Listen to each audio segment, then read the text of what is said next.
Mirador. Ici, nous dévoilons l'envers de la tapisserie.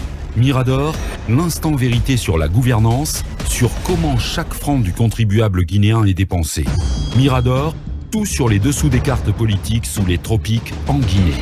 Aboubacar Diallo. Pour le moment, on va donc s'intéresser à cette décision du gouvernement qui fait polémique, Talibi. Une décision qui fait polémique, celle relative donc à la fin de tous les monopoles dans le secteur du commerce. Vous le savez, le Conseil des ministres avait rapporté, disons, le coup de colère du président de la transition qui estimait qu'il fallait donc donner un coup de canif dans ce système dont une bonne partie d'opérateurs économiques se plaignaient concernant donc ces monopoles. Donc le ministre du Commerce, de l'Industrie et des PME a publié un communiqué qui fait polémique, comme vous l'avez dit, parce que il y a un débat aujourd'hui entre ceux qui estiment que on ne peut pas interdire les monopoles en passant... Talibé, on va aller sur le terrain. Nous avons en direct Dr Bernard Goumou, ministre du Commerce, de l'Industrie et des PME. Bonjour à vous, Dr Goumou. Bonjour à Boubacar, bonjour à toute votre équipe. Bienvenue sur Film FM et dans Mirador. Première question avec vous, Akumba Diallo. Bonjour monsieur le ministre, j'espère que vous avez pris votre petit plat d'igname ce matin. Bien. J'espère que le manioc n'est pas en position de monopole. Mais pour être sérieux, avez-vous été saisi d'un mémorandum des commerçants qui vous demandait de briser le monopole qui était en cours en Guinée? Oui, parce qu'on a l'impression que vous avez cédé face à la pression de certains commerçants, monsieur le ministre. Non, c'est pas vrai. Bon, moi je vous remercie déjà pour m'avoir accepté de donner quelques éclaircissements sur le communiqué qui est passé sur le monopole. Bien. Je voudrais déjà en premier lieu présenter mes excuses à vos millions d'auditeurs, parce que normalement c'était hier je devrais intervenir. Effectivement. Et il y a eu un chevauchement sur le programme. Bien. Vous savez, pour parler de monopole, on ne peut pas parler de monopole si on ne connaît pas comment le marché fonctionne. Si vous permettez, je vais aller étape par étape pour que vos millions d'auditeurs puissent écouter. Bien, nous vous écoutons attentivement. Oui. D'accord. Vous savez, sur le marché, c'est quoi le marché? Le marché est défini comme un lieu de rencontre où un vendeur ou des vendeurs et des acheteurs se retrouvent pour échanger des biens et des services. Donc, les économistes vous diront que c'est la confrontation de l'offre et de la demande, ainsi va naître le prix du change. Mais la question que nous nous posons, est-ce que le marché guinéen aujourd'hui est-il défaillant, oui ou non? Un marché est défaillant lorsque certains intégrés interviennent dans ce marché. Je prends un exemple. La défaillance des marchés est définie par exemple par l'externalité. Lorsqu'un agent économique ne fait pas d'efforts pour prendre en compte le bien-être d'un autre agent économique, on dit que ce marché est défaillant. Je prends par exemple les industries qui font par exemple de l'eau. Vous voyez, ces industries-là déambulent un peu partout, végètent à Conakry et à l'intérieur du pays, mais les sachets, quand on met l'eau là-dedans, polluent la nature, polluent l'environnement. Donc ça veut dire que ces industries ne prennent pas en compte le bien-être, par exemple, de l'autre agent économique qui est le consommateur. Donc, une fois que ces types arrivent dans un marché, on dit que le marché est défaillant. Ça, c'est une première règle sur l'externalité. L'autre élément, c'est l'asymétrie de l'information. Lorsque sur un même marché, quelqu'un détient une information qui permet d'être plus compétitif que les autres, on dit que le marché est défaillant. Et également, en Guinée, il y a certains importateurs ou certains commerçants dans le marché qui détiennent plus d'informations que les autres. Donc si cela arrive, on parle de la défaillance du marché. Un marché est également défaillant lorsque certains biens n'arrivent pas dans le marché, c'est-à-dire lorsque certains biens ne peuvent pas être fournis dans le marché. Et le quatrième élément qui nous intéresse ici, c'est lorsque certains qui sont dans le marché ont la capacité d'influencer le marché. C'est ce qu'on appelle le monopole. Donc, le monopole, par définition, est une situation dans laquelle un vendeur ou un groupe de vendeurs où il y a une entente préalable pour ne pas qu'il y ait un concurrent immédiat. Alors, on parle de monopole. Donc, s'il y a monopole, ça veut dire que le marché est défaillant. Mais ce que je voudrais dire, parce que hier, quand j'ai réécouté votre émission, dans le monopole, il y a plusieurs types de monopoles. Il y a par exemple ce qu'on appelle le monopole institutionnel ou le monopole légal. Je vous dis en Guinée, par exemple, le monopole institutionnel, c'est par exemple le tabac. Le tabac en Guinée, il y a la loi 2015-015 AN qui institue le monopole de l'État sur le tabac. Donc en Guinée, personne ne peut venir faire une industrie pour produire du tabac. Mais là encore, je vais revenir sur ce monopole-là du tabac. Bien. Deuxième monopole, nous avons le monopole d'importation des produits pétroliers. C'est la loi 2021-002 AN qui institue le monopole d'importation des produits pétroliers par l'État, qui a été signé le 28 janvier 2021. Ce sont des lois, ça veut dire que ça a été ratifié et promulgué. Donc là, ça ce sont des monopoles institutionnels ou des monopoles légaux. Quand on prend le deuxième cas du monopole, nous avons des monopoles d'innovation. Aujourd'hui, quand vous êtes un industriel, quand vous avez une marque et que vous avez des formules dont vous avez créé votre produit, vous vous adressez à l'OAPI, Organisation africaine pour la protection intellectuelle. Donc, on vous donne un brevet et on protège votre marque. Donc, immédiatement sur le marché, vous avez un monopole parce que c'est un monopole d'innovation. Donc, ces deux monopoles-là, nous ne parlons pas de ces deux monopoles-là dans le cadre de notre communauté. Bien. Il y a également les monopoles, il y a également le monopole naturel. Imaginez-vous, par exemple, si il n'y avait que la Guinée où on trouve du bauxite dans le monde, la Guinée serait un pays de monopole par excellence parce que la nature nous a doté un élément que les autres pays n'ont pas. Donc immédiatement, on appelle ça monopole naturel. Donc là également, on n'est pas dans ce cadre dont nous avons parlé. Mais il y a des monopoles de fait. C'est-à-dire que ce sont des monopoles qui ne disent pas de nom. Et c'est de ça qu'on veut dénoncer. Bien. Maintenant, pour revenir hier... Monsieur le ministre... Attendez, on va le suivre. Oui, allez-y. Je termine, parce qu'il faut que vous me laissiez expliquer pour que vos millions d'auditeurs comprennent sur quoi on veut parler. Ouais. En Guinée, il n'y a pas de monopole. Parce que il y a la loi L94-40 CTRNet du 28 décembre 1994 qui fixe la réglementation de la concurrence et de la liberté de prix. Cette loi-là interdit pure et simplement le monopole en Guinée. Et c'est une loi. Donc, au visa de cette loi, il n'y a pas de monopole en Guinée. Ça a du mal à passer. Ouais. Il n'y a pas de monopole selon cette loi. Il ne doit pas avoir de monopole. Très bien, il ne doit pas avoir de monopole. Voilà. Je vous précise, dans cette loi, à l'article 2, les prix des biens et services, fruits ou objets, des activités sont libres sur toute l'étendue du territoire national. Ils sont déterminés par le jeu de la libre concurrence. Donc ça veut dire les prix qui doivent être fixés sur le marché, c'est l'offre et la demande, il n'y a pas de monopole. La loi dit cependant, en raison de circonstances exceptionnelles, par l'action d'une ou de plusieurs personnes, lorsque le prix de revient d'un bien stratégique ou de première nécessité devient manifestement sans rapport avec son prix de revient, des mesures temporaires propres à rétablir la situation reflétant l'état du marché peuvent être prises par arrêté du ministre chargé du commerce après avis du comité consultatif permanent de la concurrence des prix. À son article 3 de cette même loi, on dit toute personne physique ou morale, publique ou privée, exerçant en République de Guinée une activité économique, notamment de production, de transformation, de distribution ou de prestation de services, est tenue de se conformer aux règles de la libre concurrence et au respect des lois et règlements en vigueur à la matière.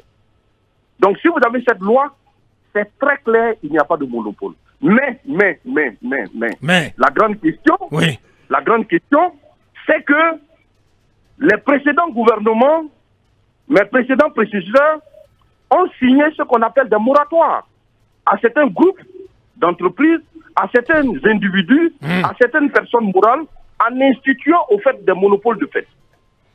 Comme exemple. Et c'est de ça qu'on veut dénoncer. Comme exemple, monsieur le ministre. Comme exemple, exemple de moratoire. Pour vous dire que les situations de monopole sont très nuisibles aux consommateurs. Ces situations de monopole gangrènent notre marché parce que l'offre c'est-à-dire que celui qui offre est capable d'imposer le prix de vente comme il le veut. Ces monopoles, comme vous venez de dire, nous avons trois moratoires qui ont été signés. Oui, il y a un moratoire sur la margarine et la mayonnaise, il y a un moratoire sur le ciment, il y a un moratoire sur l'importation du fer.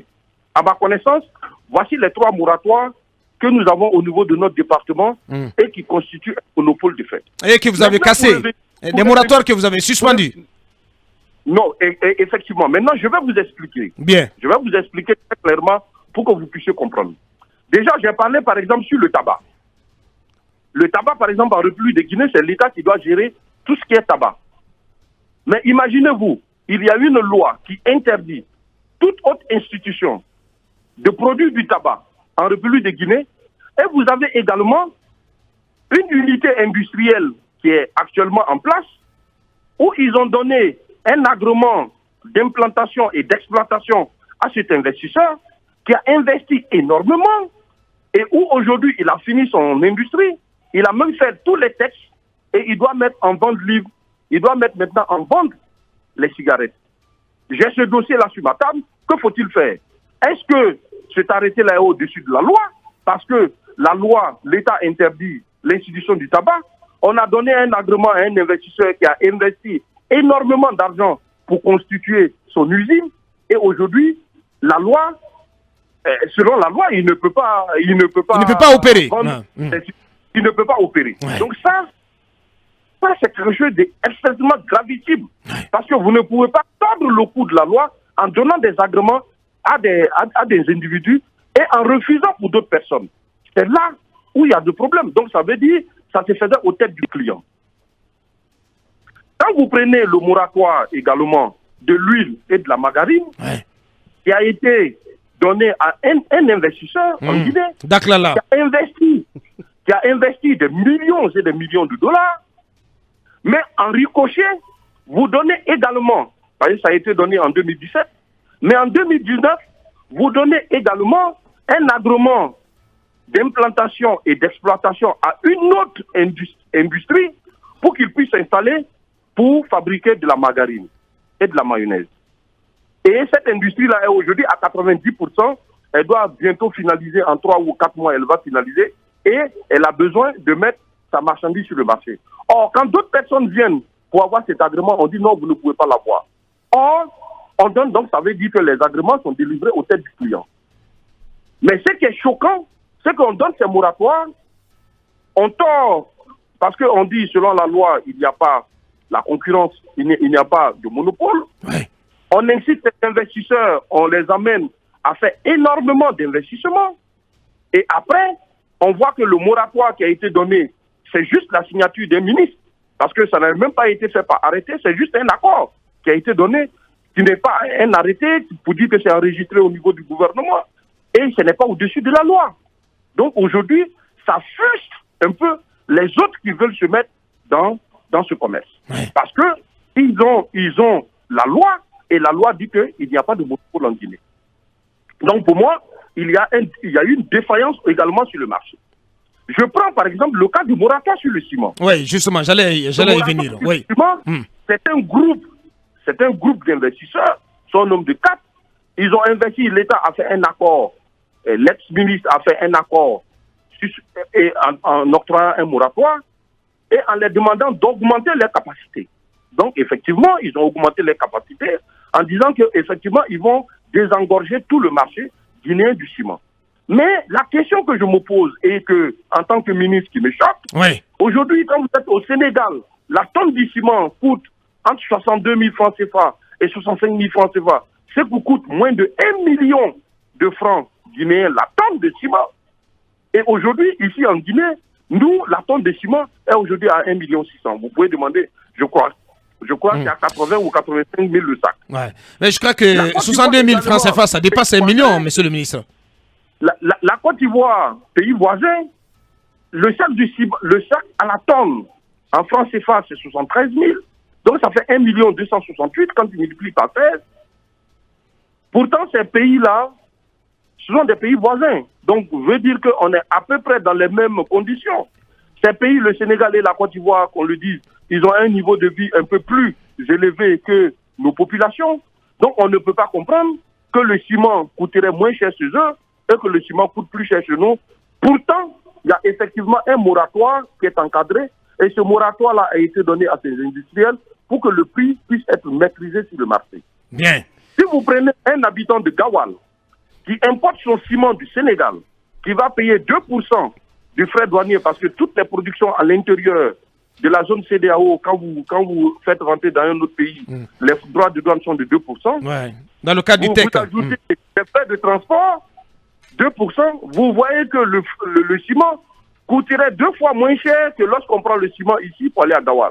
Ouais. Parce qu'on va me parler du transport, on va me parler du truc, mais est-ce que celui qui est à Gawal doit-il payer le ciment provenant du Sénégal ou bien doit payer du ciment provenant de la Guinée? Point d'interrogation. Bien. Avec ces maigres moyens, comment faut-il faire pour pouvoir... Ouais. Donc ça, Et la farine, monsieur le ministre. Quoi? Non, ne vous pressez pas, je viens de... Bien.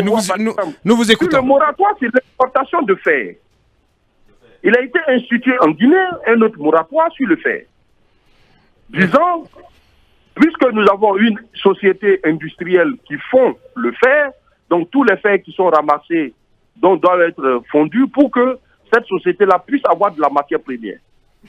Mais, puisque ces derniers ont un moratoire qui interdit une autre industrie de s'installer, deux fois, sur la filière du fer, il y a toujours des problèmes. Ouais. Parce que soit ils ne sont pas d'accord sur le prix qui est proposé par l'industriel, ou tout simplement l'industriel trie et puis il prend le fer dont il a besoin. Et il y a d'autres catégories de fer dont il n'a pas besoin, ou on ne peut pas écouler.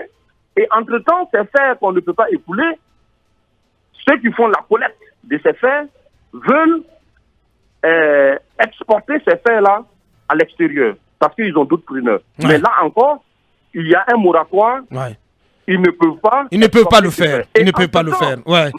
Malgré qu'il y a un moratoire, on prend deux personnes dans la filière et on les octroie également l'agrément pour pouvoir importer le fer. Donc pour moi, c'est 2 poids 2 mesures. Soit on interdit totalement, mais on ne peut pas donner moratoire à certaines personnes, et également on délivre encore d'autres agréments à d'autres personnes. Donc c'est là où il y a la frustration, parce que là, il y a l'inégalité. Ouais. Hein, Maintenant, pour revenir sur le cas, je vous ai parlé, effectivement, il y a des monopoles de fait. Quand vous êtes un grand investisseur, quand vous avez suffisamment d'argent, quand vous importez un bateau, lorsque le bateau arrive à Conakry, et que vous avez vos propres installations dans le port, vous débarquez vos marchandises ou vous faites débarquer vos marchandises au port, immédiatement, vous êtes plus concurrentiel qu'un autre importateur qui n'importe pas la totalité d'un bateau, soit ils se mettent en groupe pour importer un bateau, bien, ou cette personne n'a pas une surface suffisante, c'est-à-dire il n'a pas un bail au niveau du port, ces marchandises-là, une fois que ça se retrouve sur le marché, c'est lui qui a la grande capacité financière, de façon automatique, devient plus compétitif que l'autre. Donc bien, le monopole de fait s'installe au fur et à mesure et il devient seul sur le marché. Bien. Ce que nous allons faire, monsieur le ministre, ce que nous allons vous demander, avec votre permission, parce que le sujet est tellement important, il reste beaucoup de questions à vous poser. Si vous permettez, donc, on va revenir vers vous après l'écran pub et un nouveau point de l'actu sur Fume FM. On revient vers vous dès 9h pour vous poser nos dernières questions pour la compréhension donc de nos auditeurs, notamment du milieu des opérateurs économiques, du milieu des affaires, tout simplement. Vous restez donc en repérage votre permission, avec votre permission, monsieur le ministre, Dr Bernard Goumou, de retour sur Fume FM et dans cette émission dans quelques minutes. Monsieur le ministre, je pense que vous avez réparé ce qui vous avez été reproché hier dans le cadre de la prise et de la diffusion de ce communiqué. C'est qu'on avait constaté qu'il manquait un exposé des motifs qui délimitait les secteurs concernés par ce feuilleton de monopole. Mais aujourd'hui, les commerçants que nous avons rencontrés, ils sont en majorité d'accord avec vous, avec votre décision, mais ils pensent plutôt aussi qu'il y a un monopole en ce qui concerne l'huile, le lait et le sucre. Merci bien, M. Akumba. Comme je vous ai dit, il n'y a pas de monopole. Le moratoire qui a été signé sur l'huile, la margarine et la mayonnaise, c'est ce que je vous explique. Aujourd'hui, si vous voulez importer de l'huile en Guinée, vous êtes libre de l'importer. Mais ce que je vous ai dit, je dis qu'il y a des monopoles de fait. Quand vous avez par exemple une installation, je vous explique terre à terre. Oui. Si vous importez de l'huile en vrac, c'est l'huile en vrac par exemple, quand vous l'importez et que vous l'en cherchez en Guinée, au cordon douanier, cette huile-là est dédouanée pratiquement à $365 la tonne. Il y a un taux qu'on applique sur les $365 comme étant la valeur de l'huile. Mais un autre importateur qui envoie de l'huile, qui est déjà enchâssée, c'est ce qu'on appelle les produits conventionnels, c'est-à-dire l'huile est déjà paquetée. La valeur de cette huile-là, on va la mettre dans la catégorie de l'huile raffinée et cette huile-là va être dédouanée à $900. Donc, sur le marché, l'huile qui est dédouanée à $365 et l'autre qui est dédouanée à 900, parce qu'ils ne sont pas dans la même catégorie, l'autre vient en vrac pour l'achat ou l'autre vient déjà enchâssé. Si vous êtes sur le marché, évidemment, il n'y a pas de concurrence. Parce que l'huile qui vient en vrac, qui est enchâssée, va coûter moins cher que l'huile qui est déjà en paquet. Donc ça impose un monopole de fait sur le marché. Ouais. Mais c'est ce que je vous dis, il n'y a pas de monopole en la matière. C'est un monopole de fait, donc qui s'impose de lui-même. Ouais. Voilà, exact, qui s'impose de lui-même. Ouais. Qu'en est-il des tôles, monsieur le ministre? Pardonnez, reprenez. Il pose la question de qu'en est-il des tôles? Les tôles. Les tôles également, tout ça rentre dans la même catégorie. Il n'y a pas de monopole sur les tôles. Alors, comme je vous ai dit, la loi est bien cadrée. C'est la loi 94-40 qui interdit le monopole. Maintenant, au niveau de mon département, c'est les 3 moratoires dont je vous ai cité. Moratoire de l'huile, la margarine, la mayonnaise, moratoire sur le ciment et moratoire sur l'importation du fer. À ma connaissance, ce sont ces 3 moratoires qui existent dans mon département, qui a été signé par mon prédécesseur, qui a octroyé cet avantage-là à certains industriels. Mais comme je le disais, et écoutez, s'il vous plaît, c'est vraiment méchant. Parce que s'attaquer déjà à un monopole, il faut avoir le courage. Nous avons vu le chef de l'État qui a donné le ton et le ministre a suivi. Il faut avoir le courage pour entrer dans ça parce que défaire un monopole, vous laissez votre peau.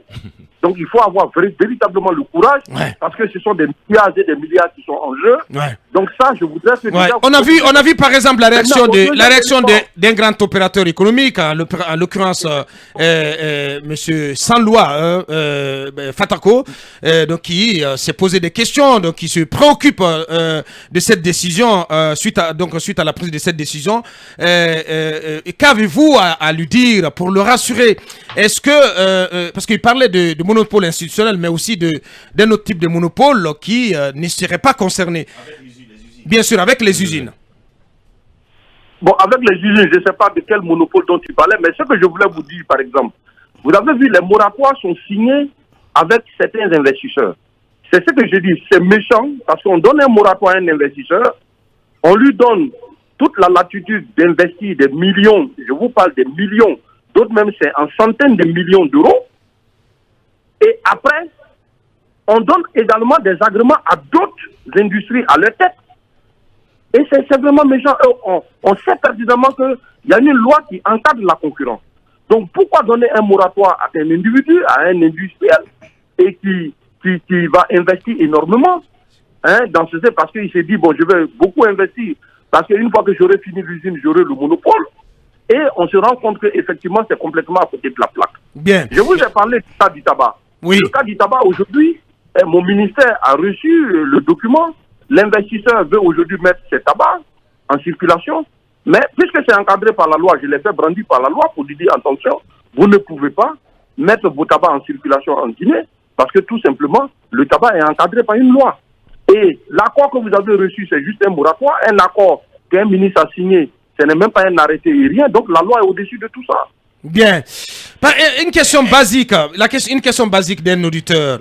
Parce qu'on sait qu'il y a des minoteries en Guinée, donc je crois trois minoteries, si je m'abuse. Est-ce que, à la faveur de cette décision donc, qui casse tous les monopoles, est-ce qu'il sera permis désormais à tout opérateur économique installé en Guinée d'importer de la farine dans notre pays? Je vous dis qu'il n'y a plus de monopole, vous pouvez importer de la farine. Mais là, je vais vous expliquer. Je vous ai expliqué que quand vous venez au cordon... Mais ça risque de tuer. Ça risque de tuer, monsieur le ministre, ces usines. Tout à fait. Et des emplois. Et des emplois. C'est justement l'inquiétude. Expliquez-nous. Prenez votre temps pour nous expliquer, pour rassurer. Oui. Voilà, je vais parfaitement vous expliquer. Vous savez, quand un industriel arrive en Guinée, lorsqu'il veut investir, l'État l'accorde énormément d'avantages qui est stipulé dans le code des investissements. Oui. Je vous donne un exemple. Quand nos deux minitéries qui sont là, lorsqu'ils importent du blé en République de Guinée, le blé à la douane au cordon douane, non seulement la valeur du blé est à $60, même si le blé est à $335 ou $340 arrivé port Conakry, ce blé-là est dédouané sur la valeur de $60. Et en plus, vous savez à quel taux on dédouane? À 2%. C'est-à-dire, il n'y a pas de frais de douane, c'est juste la RTL qui est imposée sur ce blé. Juste la RTL. Donc, soit combien de dollars? Soit combien de dollars? Voilà. Donc 2% sur les $60, c'est ce que la douane récupère sur le blé qui rentre. Donc, également, et ils ont dans le code des investissements, il y a plusieurs avantages que l'État accorde à ces industriels. Donc, ce qui fait que lorsque vous envoyez le blé déjà fini en chassé, de façon conventionnelle, vous n'allez pas dédouaner à $2, vous allez dédouaner plus. Je n'ai pas les taux de tarifs extérieurs communs devant moi, mais vous allez dédouaner ça excessivement cher. Ouais. Donc, ce qui fait que lorsqu'on produit normalement tous ces avantages que l'État a accordés, la farine produite en Guinée devrait être plus compétitive que celui qui envoie. Donc, devrait être moins cher. Moins cher. À qualité égale, devrait être au contraire moins cher que la farine qui est importée. Donc, ce qui fait que ça impose directement un monopole de fait. Parce qu'ils ont été les premiers à se mettre dans ce domaine. Donc, ce qui fait que la farine qui est produite en Guinée va devenir moins chère que la farine qui est importée normalement. Vous en direz de même pour les œufs? Est-ce que vous en direz de même pour les œufs importés qui envahissent aujourd'hui les marchés locaux et ce qui ne permet pas à ceux qui ont des fermes, en tout cas qui développent des fermes dans notre pays, de pouvoir vendre, de pouvoir écouler leurs alvéoles, hein? C'est comme ça on dit. Bien. Voilà. Non, concernant les œufs, vous savez, il y a beaucoup de trucs qui rentrent dans l'alimentation de la volaille. Il y a maïs qui est un peu rare en Guinée parce que même le maïs qui vient, ça vient du Mali et d'autres pays voisins. Donc vous voyez que tout ce qui rentre par exemple dans la nourriture de la volaille, la volaille coûte très cher. Par contre, d'autres par exemple qui envoient dans les conteneurs, même si le droit de douane est imposé, puisqu'en Guinée, la matière première qui permet de nourrir la volaille coûte excessivement cher. Ce qui fait que, deux fois, ils ne sont pas compétitifs. Mais ça, on regardera secteur par secteur pour voir, pour ne pas nos industries. Non, mais en cassant, vous savez très bien qu'en cassant le monopole, monsieur le ministre, vous allez tuer ces secteurs, le sous-secteur de l'agriculture, monsieur le ministre, qui est déjà pique du nez et qui va complètement aller en bibérine avec cette décision, monsieur le ministre.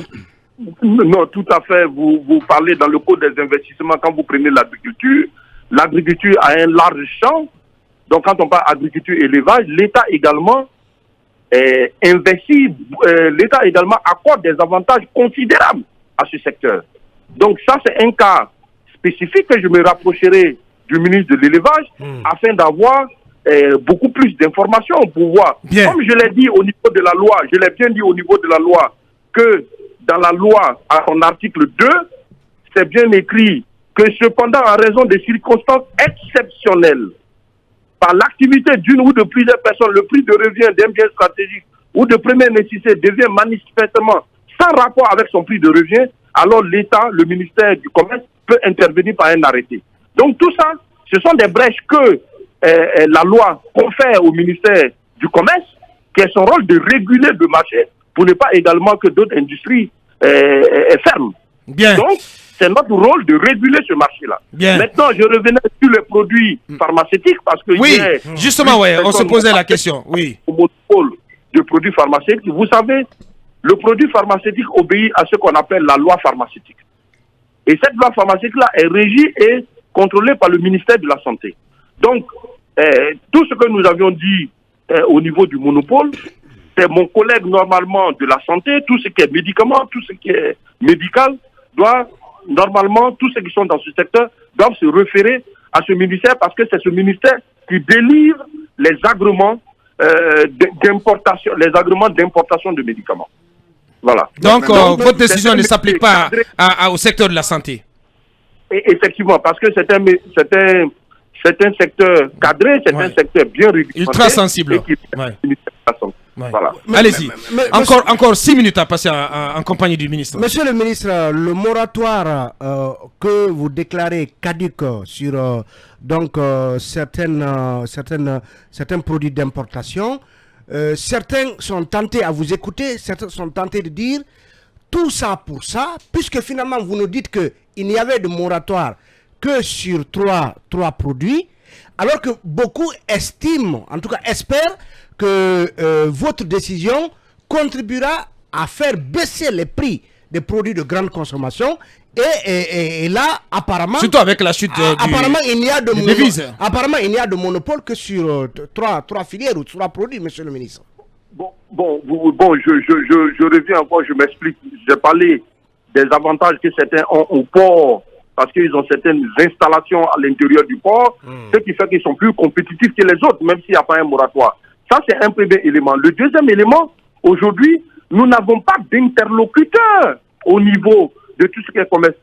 Nous n'avons pas la chambre de commerce, d'industrie et de l'artisanat. Vous avez vu, lors du communiqué, le président m'a instruit pour que je puisse très rapidement mettre en place cette chambre, parce que cette chambre, c'est le couloir des négociations et des discussions entre tout le commerce qui permet de réguler ensemble le commerce. Ça, c'est le deuxième élément. Vous avez écouté également au niveau du Conseil des ministres, que l'État et que le président m'a instruit également par rapport à l'unicité du patronat. Effectivement. Donc tous ces éléments-là, il faut qu'on mette en branle. Nous sommes un gouvernement civilisé. Nous voulons dialoguer déjà avec... Comment ça, un gouvernement civilisé? Un gouvernement civil, je ne sais pas ce que vous voulez dire. En quoi c'est un gouvernement civilisé, monsieur le ministre? Pourtant, vous êtes des caporaux, là. Ça peut faire polémique, attention, monsieur le ministre. Vous avez été à Caléa, quand même. Les nouvelles recrues. Parce qu'il y a notre Guillaume Awing qui dit que nous ne sommes pas un gouvernement qui prend les décisions à la dernière minute. S'il vous plaît. Vous envoyez des pics. Ce sont des faits qui étaient là. Il y a longtemps, ça fait des années et des années. Donc, ce n'est pas en 1 mois, en 2 mois où il faut défaire tout ça. C'est un processus. Mais c'est ce que je vous ai dit la dernière fois. Il faut que ce processus soit dans la durée et que demain, ça puisse être continuel. Donc, il faut mettre des bases solides pour pouvoir encadrer tout ça. Docteur Bernard Goumou, oui. Docteur Bernard Goumou, ministre du Commerce, de l'Industrie et des PME. En direct, encore 2 dernières questions. Allez-y, Mamadouri. Alors, moi, il faut quand même saluer cet effort, n'est-ce pas, de s'attaquer, comme vous l'avez dit, à des monopoles qui peuvent être nuisibles et préjudiciables aux consommateurs. Mais au-delà, j'ai quand même une ou 2 questions de profane. La première, c'est, vous avez parlé du moratoire accordé notamment à quelques industriels. Mais je prends l'exemple des minoteries qui ont bénéficié de ces moratoires. Puisque s'il y a moratoire, c'est que quelque part, il y a l'État qui leur a accordé cela. Mais derrière, ils ont fait des investissements. Entre-temps, est-ce qu'ils ont amorti leur investissement le temps que vous avez donc arrêté le moratoire? Si ce n'est pas le cas, est-ce que ce n'est pas un coût que vous leur infligez? Parce qu'entre-temps, ils n'ont pas, si vous voulez, amorti l'investissement et vous donnez la possibilité à d'autres d'importer en vague qui pourraient peut-être dans un esprit de dumping fixer des prix moins bas que des prix pratiqués à l'interne. Donc, ils pourraient encore une fois les atteindre une deuxième fois. Est-ce que vous avez pensé justement à ces paramètres? Je voulais revenir sur la question. D'abord, il n'y a pas de moratoire sur la farine. Donc, c'est cette précision-là que je voulais vous faire. Bien. Dans le secteur de la farine, il n'y a pas de moratoire. Donc, au niveau de la farine, c'est à libre concurrence. Et comme je vous ai dit, les investissements qui sont mis, quand vous prenez le coût des investissements, ça va jusqu'à 8, 9, 10 ans. Donc, ce sont des avantages que l'État accorde effectivement pour que ces industries-là puissent être compétitives. Je reviens, ce que les Guinéens oublient, c'est que nous sommes aujourd'hui dans une zone de libre-échange intercontinentale qu'on appelle la ZLECAf. Oui. Et cette ZLECAf-là permet à tous les pays voisins de faire rentrer libre circulation des biens et des produits. Donc si aujourd'hui nos industries ne sont pas compétitives, aujourd'hui on n'a plus droit à bloquer, parce qu'ils vont faire une liste des produits qui doivent circuler intercommunautaire. Donc si nous, on ne donne pas les moyens à nos industries, même si on n'était pas le monopole, c'est qu'il y a d'autres produits qui traverseront notre frontière et qui viendront effectivement en Guinée. Si c'est à bas prix, la population ne veut que prendre le consommateur. Pour lui, il veut avoir un produit à bas prix, mais de meilleure qualité. Effectivement. Donc aujourd'hui, on est obligé que nos industriels, il faut que nos industriels comprennent que le monde s'ouvre, il faut qu'ils s'adaptent aux nouvelles données, et qu'aujourd'hui, avec la PECAF, on n'a même pas intérêt aujourd'hui à toujours se pincer sur le monopole, parce que ce monopole-là ne va plus exister. Bien, dernière question. Il faut que les gens savent. Monsieur le ministre, merci pour ce cours magistral dans l'amphithéâtre Film FM. Mais dans tout ça, monsieur le ministre, moi je veux juste comprendre une situation.